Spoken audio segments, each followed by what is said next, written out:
Hey beautiful soul, it's Jacqueline from the Lost Labia Chronicles, and today I have a video for the General Lichen Sclerosus Information series. Now, if you haven't watched the first video in that series, I definitely suggest that you check that out. I will leave a link in the description box below. Now, in that video, I addressed the question of whether lichen sclerosus thins or thickens the skin. But because it's the first video in the kind of general lichen sclerosus information series, I also kind of give a primer on what lichen sclerosus is, what symptoms it entails or it involves, its suspected etiology, etc. So if you haven't seen that, I definitely suggest you pause this video and then go check that one out first, and then come back to this one. And so in this video, what I've decided to do was do some videos on lichen sclerosus terminology fundamentals. Now, many of us growing up, probably you've never heard of lichen sclerosus, unless maybe you had like a family member that had it and spoke openly about it. It's not something that really comes up in sex education. And I mean, I know I personally did not know what lichen sclerosus was until I got my diagnosis. So because of this, it's kind of a new world for many of us when we're diagnosed. And I know that, when I was researching lichen sclerosus to try and get some information, to try and understand what was going on with my body and what I was really dealing with, because I didn't really get that much information from my doctor at first, other than, the kind of, it's an autoimmune disease, there may or may not be a genetic component, and there's a low risk for your lichen sclerosus developing into vulvar cancer. Okay, thanks, bye. So, I went to Google to try and find some answers. And I have to say that that experience was extremely overwhelming. I was completely bombarded by a whole new world of terminology. Fusing, resorption, adhesions, dyspareunia. These were all words I'd never heard about before, and I had no idea, what I was kind of stepping into, and it was just so overwhelming. I just wanted to kind of understand the basics, but yet every other word in these papers, I found myself having to, do a separate Google search for that, and then do a separate Google search from the terms that explained that term, and it just was really, really complicated. And so I thought that it would be helpful to create a terminology fundamental, lichen sclerosus terminology fundamental series, where I kind of go through a term or two, explain what they mean, give some examples, and talk about why it's important to know that term. And I think that this could be helpful both for individuals with lichen sclerosus, as well as folks, friends, family members, partners of people with lichen sclerosus that just want to have a better understanding about the disease itself. So in today's video, I'm going to talk about two main terms. So I'm going to talk about fusing, and I'm going to talk about resorption. These are two terms that you will probably come across very quickly if you're looking into lichen sclerosus. I know that I did very fast, and it was extremely alarming and also very confusing. So those are the two terms that I'm going to talk about today. So I'm going to start by explaining the two terms, and then give some examples to hopefully better solidify your understanding of that term. And then I'm going to talk briefly about my lived experience and what these terms mean to me and how they manifested in my life with lichen sclerosus. And then finally, I'm going to talk about why it matters. Why is it important to know these terms? Why does it matter that we're able to differentiate between the two, and so on and so forth. So that's going to be the kind of layout for the video today. Now, I do want to say that it is important for me to note that while I was kind of looking into fusing and resorption, I didn't really come across any papers that explicitly explained or defined those terms in the context of lichen sclerosus. I also didn't really find any papers that really went into detail differentiating between the two. So when I talk about the two and when I give my perspective or my understanding of the process, I want you to know that for that part, I'm not citing any papers because I couldn't find any. So this is based off of my lived experience. It's based off of lichen sclerosis and dermatology workshops that I've attended. It's based off of following vulvovaginal health specialists on social media. So that's what it's kind of based around. And then I did, of course, consult the literature throughout, but again, for the explicit definitions and understanding the process, I couldn't find anything for that. So if you have come across a paper that does define these terms, but specifically in the context of lichen sclerosis, because you can find general fusing, you can find those papers, but I'm looking specifically for one that outlines this in the context of lichen sclerosis. So if you've come across one, please, please, please put those in the comments below. I truly believe that we are in this together and that we learn by sharing with each other. So please let me know if you've come across anything. Okay, so let's talk about fusing and resorption. So my understanding of fusing and resorption is that they are both a part of the same process of architectural changes that can occur with lichen sclerosis. Okay, so when I say architectural changes, I mean any change in the texture or the shape of the vulva.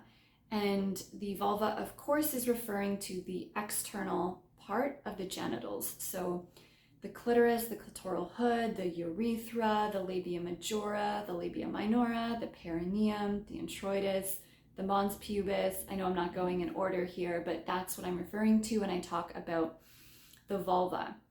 So when we talk about architectural changes, it's any change to any one of those parts and others that change in the shape or the texture of them. So that's what I'm referring to. So I drew this diagram that is representing the process that I speak about when I talk about architectural changes. Now I do apologize. I will get better in the future and learn how to edit videos and, like learn how to kind of edit them in so that it's more seamless. But I'm kind of learning on the go, so thank you for being patient with me. I will get better, I promise. So let's take a look at this diagram. This is going to explain the process. So I understand fusing and resorption to be part of the process of architectural changes that can happen from the inflammation caused by lichen sclerosis.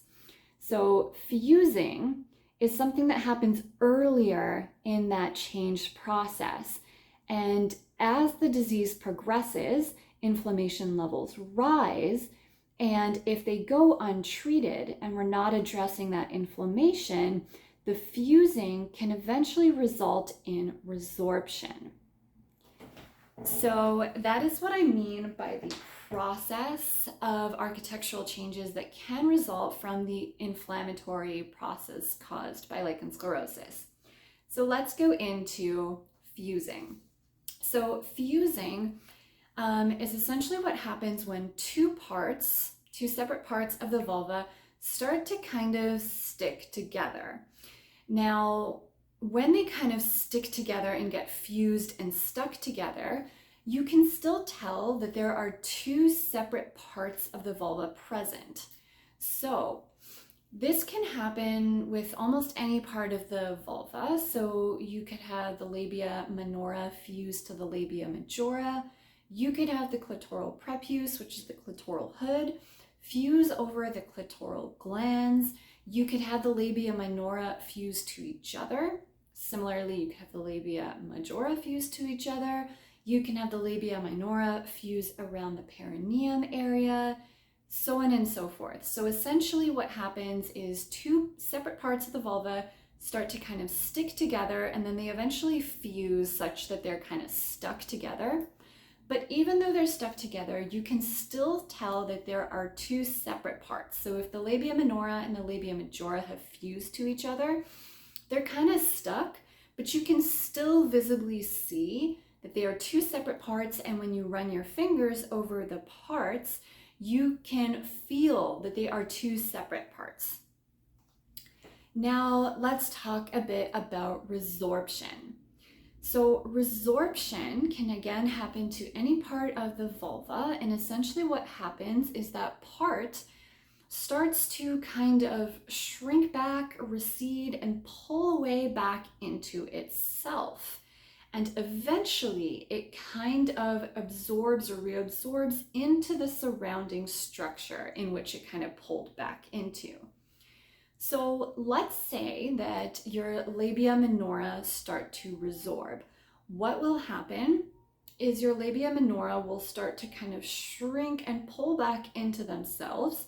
And now the surrounding area in the context of your labia minora, depending on where you are, but let's say it's kind of in the middle upwards, then the surrounding structure would be the labia majora.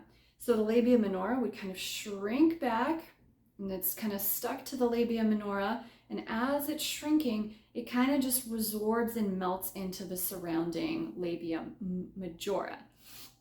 So in this case, when the labia minora fuses to the resorbs into the labia majora, you can no longer tell by touching that there are two separate parts. Like you could with the fusing, you could still feel the labia minora being separate from the labia majora. You could feel two separate parts, but with resorption, now the labia minora is flush with the labia majora.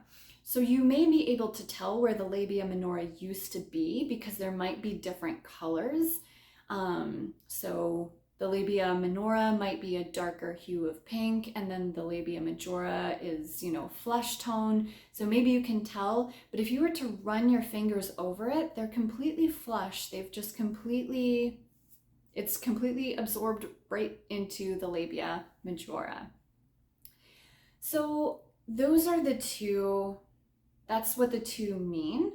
And I want to kind of illustrate this a little bit further by some examples, because personally I always learn better when examples are being used. So let's say that this pencil is your labia majora and this pencil is the labia minora. Now with healthy tissue, you can easily, the two are separate. You can move the labia minora, the lips around. You can move the labia majora around. They're not stuck to each other. They're two separate pieces. You can feel them as separate. You can see them as separate. Okay. Now, when they fuse together, I've always wanted to do this, the whole makeup artist, this is my mascara. But now I'm doing it with a pen and pencil to demonstrate fusing of the vulva. Here we are. Okay, so here we have the pen on one side. We're going to say the pen is the labia majora and the pencil is the labia minora. So I've actually glued the two together here with super glue. Well, my husband glued them. Thank you. Now you can see that they're kind of stuck together. However, even though they're stuck together, I can still feel that they're two separate parts. And I can see that they are two separate parts. They're just stuck together. So this is kind of what happens with fusing is your parts start to kind of stick together, and then they can really become fused where it's hard to kind of pull them apart. This is an extreme example because we use super glue for this. And when I talk about my lived experience, I'll kind of talk through the whole process of what happened till they got fused and then as they got resorbed. So when I think about resorption is kind of harder to demonstrate with objects, so when I think about resorption, I kind of think about a grape. Now I did want to have some grapes for the video, but They didn't last the end of the week. I ate them all. I love fruit. Just, yeah, I couldn't help myself, and now I'm without grapes. So pretend that this is a grape. So, you know, a ripe grape will be plump, will be firm to the touch, and very smooth. Now, if you leave that grape out throughout the week, especially if it's hot out, what happens? Well, the grape eventually starts to shrink back. It becomes more kind of wrinkled in texture and gets smaller and smaller, and again is kind of receding and pulling back into itself until you get a raisin. So if you look at a raisin compared to a grape, it's much smaller, it is much thicker, and it's just kind of pulled back into itself. Now that's kind of what happens to a part of the vulva when it becomes resorbed, is it shrinks back, pulls back into itself, and then that end stage of resorption, that final piece, just kind of absorbs into the surrounding area. So whereas with fusion, I can close my eyes and feel that there are two separate parts. Again, with resorption, that grape, it pulls back, it recedes, and then it just kind of melts into the surrounding area such that it becomes flush with that area, and you can no longer feel two separate parts. Okay, so those are two examples. And so just to recap then, I'm going to pull back this diagram. So fusing, again, is what's happening earlier in that process of architectural changes that can happen with lichen sclerosus. So the two parts of the vulva start to stick together, and then as this kind of inflammation increases and as the disease goes untreated and the inflammation goes untreated, the end result is that those two pieces that were initially fused together can kind of, one of those pieces absorbs into the other such that you can no longer feel two separate parts. Okay, so that's what fusing and resorption are. That's how I understand them. Two parts of the process of architectural changes. Fusing is what happens earlier, and then resorption is kind of that end result and what can occur when the inflammation of lichen sclerosus goes untreated. Now, I do want to note that not everybody that gets diagnosed with lichen sclerosus is going to have fusing or resorption, and not everybody with lichen sclerosus that experiences fusion or fusing is going to end up with resorption. A lot of this depends on your ability to bring down those levels of inflammation, and this is what would be your treatment plan, but I'm not going to touch on that in this video because that would be something completely separate, and there's already a lot of great content out there on that.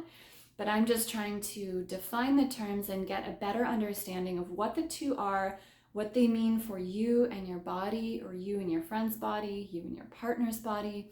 And I also want to say that this doesn't have to happen, or this won't necessarily happen for everybody with lichen sclerosus. Lichen sclerosus is a very individualized disease, and it presents very differently on everyone, and a lot of it really depends on how you manage and control your lichen sclerosus. So one more kind of note on the medical literature before I kind of chat with you about my lived experience with fusing and resorption. So when you look at the medical literature out there, they seldom use the word fusing. Fusing is something that you're more likely to hear when you're chatting with other people with lichen sclerosus on a lichen sclerosus support forum, a Facebook group, a virtual meetup. It's more something that we say about our bodies when we're talking about them. But in the medical literature, they don't really use the word fusing or resorption. It's really rare to see those words.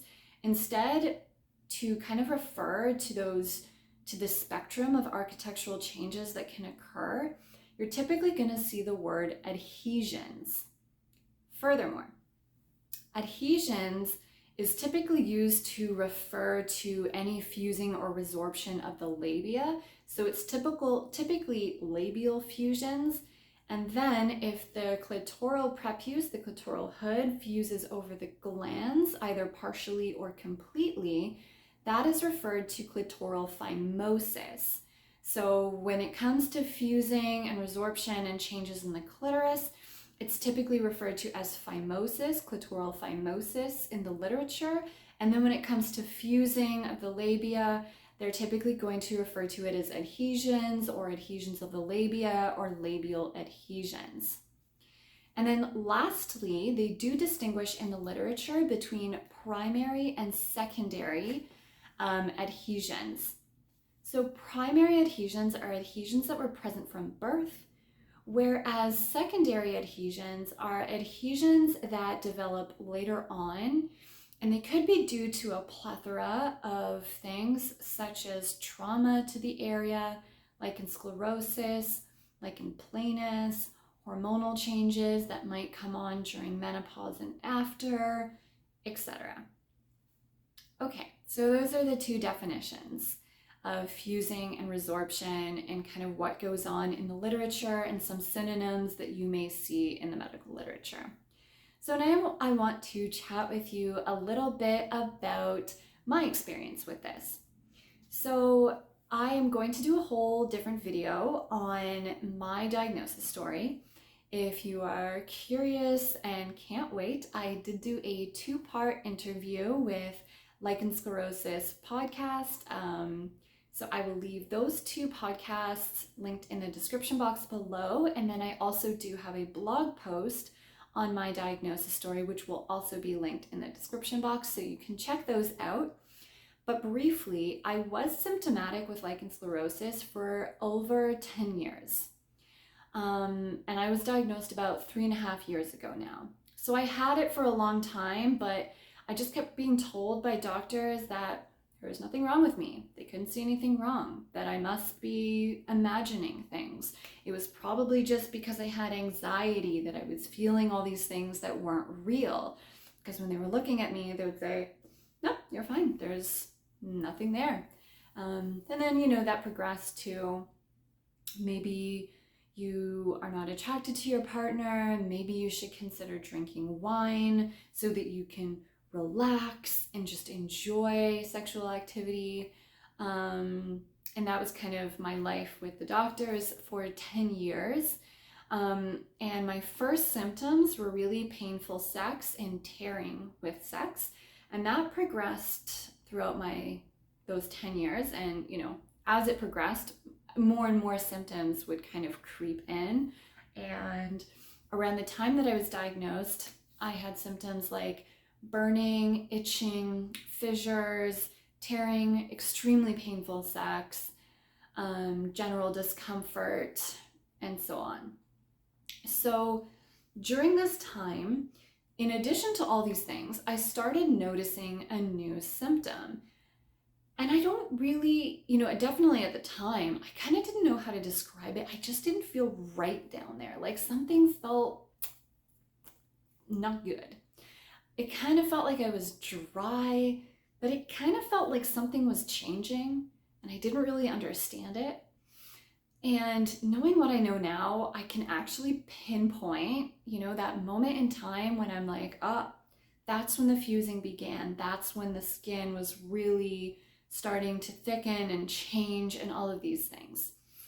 So my warning signs, looking back now, was that something doesn't feel right, was my skin was kind of feeling like waxy, like it was tacky, and I kind of felt like I was sticking to myself, which is kind of what fusing is, right? You fuse, you start to stick. That's the beginning of the fusing process, is you start to kind of stick to yourself. Now, of course, growing up, I was never told that you could fuse down there, let alone lose a whole part. So that wasn't even on my mind. So at the time that I was experiencing this, it was a very hot and humid summer. So you know how when it's super humid and your skin is kind of coated in sweat and everything just sticks, I don't know, when I'm working, my arms, like they just kind of stick to the desk. Like when I take my arm off the desk, it's kind of yeah, I hate that feeling. Anyways, so because that's like that kind of humidity, sticky feel, I just assumed that the reason I felt sticky down there was due to the humidity. And so often I would find myself trying to like squat to like, you know, I'd really be a very fidgety person. Like if you saw me sitting, I'd kind of be always moving around. And really if you saw me moving around or kind of squatting, I was really just trying to separate myself because I just felt like I was sticking together. So I was very squirmy, which is interesting because I do know that pediatric doctors that have a focus in lichen sclerosus, when they talk about children and lichen sclerosus, they say that, you know, one sign is squirminess and really fidgeting. And so it's interesting that that's kind of how I was feeling. And I was just, yeah, I literally thought I was sticking together, but I was like, well, that's not really a thing. So I would just kind of always move in these awkward ways to try and separate myself. So at that point, my skin was developing those changes from inflammation, and I was starting to stick together and I was starting to fuse. I didn't know this. When I was finally diagnosed, which was maybe a couple months later, my doctor did note that there was fusing of my labia minora to the labia majora. Of course, this freaked me the F out. I had no idea that this could happen. I had no idea what this meant for my health, and this really threw me into a terrible space of body dysmorphia and self-disgust, self-hate, and shame. But I'm totally going to talk about those in other videos focusing on mental health. But yeah, so when I was seen at that point, because this is like 10 years not treated, right? So I was already fused quite a bit. The clitoral prepuce was fused over, or pretty much almost fused over the clitoral glands at that point. And then I also had fusion of the labia minora to the labia majora. Pretty much everywhere except for like the top, there's like still a little bit left. And now what's important is that, as I mentioned, it's really important to control and target the inflammation in order to slow the progression of the disease and get it under control. However, when my doctor gave me clobetasol, I was told, use it daily until you see a gynecologist. For me, my referral time took 9 months. And that was it. So at the time, I wasn't applying it to my labia minora because I didn't really have symptoms there. Where I really had a lot of fissures and tears was kind of more around the clitoral area and the mons pubis at the top, and then at the perineum area. But I didn't really have anything on the labia minora, so I didn't know that I should kind of probably be just focusing on that area. I didn't have any instructions. And so by the time 9 months later that I went to see my gynecologist, my labia minora had completely resorbed into the labia majora. So if you look at mine, you can tell, like, this is 3/4 of it. I still do have some labia minora separate at the top, but the majority have been completely absorbed into the labia majora. Again, I can tell where the labia minora used to be because of color difference, but if I close my eyes and I just feel, it's completely flush with the labia majora, and it just feels like one part, not two. So that is why I decided to call the blog and this channel the Lost Labia Chronicles, because my labia are lost. They are no longer with me. Well, there's like a little bit, but you know, they're pretty much gone. So that's kind of where the title came in. And so that was my experience with fusing and resorption and kind of my warning signs. Now, in closing, I do want to say a little bit about why this is important and why it matters that we're able to differentiate between these two terms, etc. Why does terminology matter? So one point is that it's extremely empowering to be educated and knowledgeable about your disease. The second point that kind of ties into that first point is it makes it much easier to read and engage with the scientific literature. Because if you don't know the terminology, reading through these papers is a huge challenge, and you probably won't take away much from reading them if you're really not understanding the fundamentals about what they're discussing in the first place. And lastly, is it makes it much easier for you to communicate with your healthcare provider. It makes you speaking to them easier and then speaking to you easier. And so I have two kind of, little examples on this point. One is in this kind of time of COVID, not everyone is able to get seen by a gynecologist in person. In fact, in the support group meetups, I would hear a lot of stories about folks being diagnosed over the phone. So this is people that are not being biopsied, one, and two, they're not getting a visual clinical diagnosis. That doctor is making a diagnosis based on the terms that you use to describe your symptoms. So this is why it's really important that you understand the terms. So understanding first and foremost the different parts of your vulva and your vagina so that you can adequately point to what the issue is and use the proper terms so that the doctors really have a clear idea of what you're referring to. And secondly, I want to make a point, to reinforce this, just another little story time, is I truly think that maybe I could have been diagnosed earlier had I known the proper terminology for my vulva and had I known the proper terminology to describe the symptoms that I was feeling. So when I would go into the doctor's office, my chief complaint was painful sex. Now at most, I would say my vagina hurts when I have sex, or my vagina hurts during sex and after sex. But the main issue, the pain, was really on the vulva, not the vagina. So doctors would be focused more in the vagina versus outside in their examination. And then, I wasn't being very precise. It hurts. Okay, how does it hurt? I should have maybe used words like it burns. It feels like I'm being cut open, like I have paper cuts and there's fissures all over my vulva.